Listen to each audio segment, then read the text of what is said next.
first a region that belonged to the Holy Roman Empire of the German nation. So we talk about a big empire. If you compare with Europe today, when it was and with all these countries that were taken as a part of the empire, it can be compared as all these countries that are member now of they are center of Europe. If you compare nowadays with Europe, it was a very powerful empire, and Alsace was taken to this empire. So from the Middle Ages to the 17th century. So here it was called Strasbourg first. It's an old form of German. Strasbourg is also probably taken from Latin. It was also called Argentoratum. When you read things concerning Strasbourg in the Middle Ages, it was called first Strasbourg, but also Argentoratum. It was the Latin word that was given first by the Roman, because the first settlers here were Romans. They settled a Roman camp, and it started to be a Roman camp that was only situated in what we call nowadays the Great Island of Strasbourg, the historical district where there is the cathedral, where there is the Little France. They're situated in our actual Great Island. The center of the city is a kind of Great Island because it's surrounded by a natural river that you will see. We will drive along the river Hill to go to the Little France.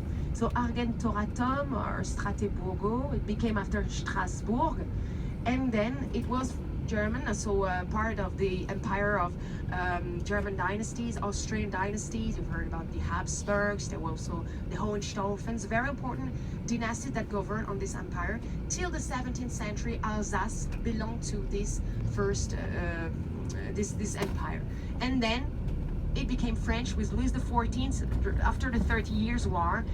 He took the king's son took as a part of France Alsace, so it became a French region, and you will see that they wanted also to assert the presence of France and Catholicism in the architecture that was erected very close to the Gothic cathedral. They made at this time, in the 18th century, a bit later, it was still French, they made a little Alsatian Versailles. It's a nickname that was given to a monument that we still have today. And then till the 19th century it was French. But what happened in the 19th century, we talk about the Second German Empire this time. Alsace was taken with Lorraine this time. They merged Alsace with a part of this region called Lorraine, and they invented the Reichsland, a territory of the empire. Reich means empire. So it was taken, Alsace-Lorraine, from the 19th century, in 1871 to the end of the First World War. It was a part of the Second German Empire. But then, after the First World War, it became French again. What happened? It was French till 1939. What happened in 1939? It was taken as a part of the Third Reich. You know, the Nazis regime.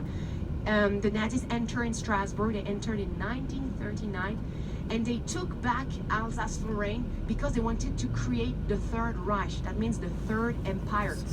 They considered that Alsace and Lorraine, they belonged to this history, so they took them till the end of the Second World War. I heard already people saying storks. Exactly. Here, this district is very famous for this fact. If you look on each tree, on top of each tree that you see on your left, you can see them also flying. You will see storks. Every tree has a nest that was made by these big black birds, black-white birds with this long beak, long red beak. So every year we welcome this nice neighbors, people here in the district. They are awakened every morning at 5 o'clock. They can be awakened by storks. It's a natural alarm clock because to prevent the family. Look, on every tree you see a stork welcoming you. They are taking their breakfast. And so every year we welcome here in this district. It's also very famous for that. The Orangerie district welcomes every year these storks that raise their babies. And they stay from April to October, I would say, and then they go back to their country, to Africa. And here, so they are coming. You know, things. They're the satellite that they have in their brains. And when they are babies, probably they were born in Strasbourg, and they know to come back because they're a natural satellite. Look on top of houses. If you look on your left. On top of the houses on your left, you might see storks also. Really on the top, like a sculpture. She's sunbathing here, and you can see that there are also the restrooms of the storks. The people complained because the restrooms of the storks are not very far from their nests. When they go on top of the houses, sometimes they like to nest, you know, it's cozy to nest on top of an expensive house, because these houses might be one of the most expensive houses of the city. The district of Orangerie is very pleasant. It's a very pleasant area to live because there's not a lot of traffic. It's quiet, and we are very close to this landscape garden that I talked to you about. Now we're driving along the Orangerie garden. On your right, it's a big landscape garden that existed already in the 18th century. It was first a French garden, but obviously it's not anymore a French garden. There are no geometric patterns.